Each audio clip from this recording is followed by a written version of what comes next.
अब जैसे कोई श्री विष्णु जी का उपासक है, विष्णु जी की मूर्ति उसके पास है, प्रतिदिन उसकी सेवा करता है, तिलक लगाता है, सब तरह से कर्मकांड भी करते हैं, और फिर उनसे कोई पूछे भी भगवान कैसा है, कहते हैं वो तो निराकार है। तो ये हम बिल्कुल बालक जैसा ज्ञान था हमारा, बालकों जैसा, बच्चों जैसा। ऋषि महर्षि और ब्रह्मा विष्णु महेश का भी ज्ञान बच्चों जैसा ज्ञान है, वो सदग्रंथों से अपरिचित है। अब यहां समस्या आती है कि जब ब्रह्मा विष्णु महेश के बारे में कहते हैं कि उनको भी ज्ञान नहीं है,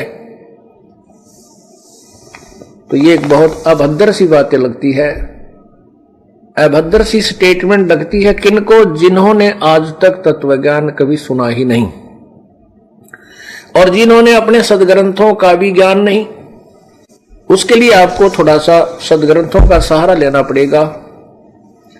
पुण्यात्माओं,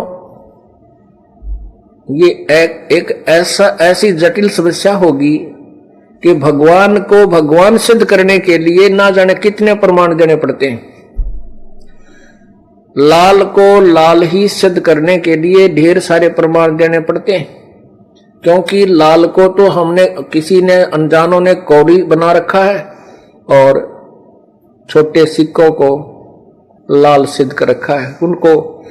उनको मैं तो हमें सुना रखा है, लेकिन लाल के गुण जरूर गा रखे हैं, परंतु लाल से अपरिचित हैं। ब्रह्मा विष्णु महेश भी ज्ञान से परमात्मा के बारे में बिल्कुल नहीं जानते, अपरिचित हैं।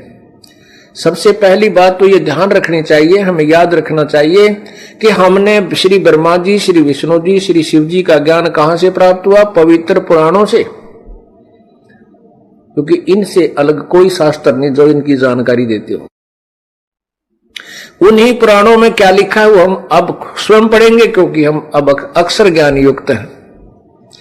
पहले समस्या क्या रही कि हमारे पूर्वज थे वो तो थे अनपढ़, अशिक्षित, और एक संस्कृत भाषा को पढ़ने का एक ही वर्ग को अधिकार था।